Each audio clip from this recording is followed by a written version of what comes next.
Guys, German car కొనే వాళ్ళకి good news ఏంటంటే ఫస్ట్ టైం స్కోడా వాళ్ళు sub 4 meters కార్ లాంచ్ చేశారు. అదే స్కోడా కైలాక్. మనకి జనవరి 2025 నుంచి అవైలబుల్ ఉంది. ఈ కార్ మనకి 2 ట్రాన్స్మిషన్స్ అవైలబుల్ ఉన్నది. ఒకటేమో manual 6-speed gear bags and automatic torque converter. And ఈ కార్ మనకు సేమ్ కుషక్ లానే ఉంటుంది, బట్ sub 4 meters కార్.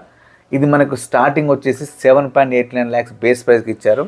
ఇంటీరియర్కి వస్తే మస్తుగానే ఫీచర్స్ ఉన్నాయి. Driver side electric adjustment, automatic AC controls, 10 inches infotainment system, 2-scopic steering and single pin electric sound roof. Front side మనకి ventilator seats available ఉన్నాయి. సేఫ్టీకి వస్తే ఇది 5-star rated car with 6 air bags, electronic stability control, traction control, rain sensing wipers, automatic head lamps, what ever. So అన్ని safety features ఉన్నాయి. And engine wise same as it is 1 liter TSI engine and 115 PS horse power and 178 Nm పీక్లో ఉంటుంది. And then ground clearance 188 mm and 70-inch alloy wheels same like Kushaq. This is 1 liter TSI turbo engine, very fuel efficient. జాగ్రత్తగా నీట్గా నడుపుకుంటే మంచిగా mileage కూడా వస్తుంది.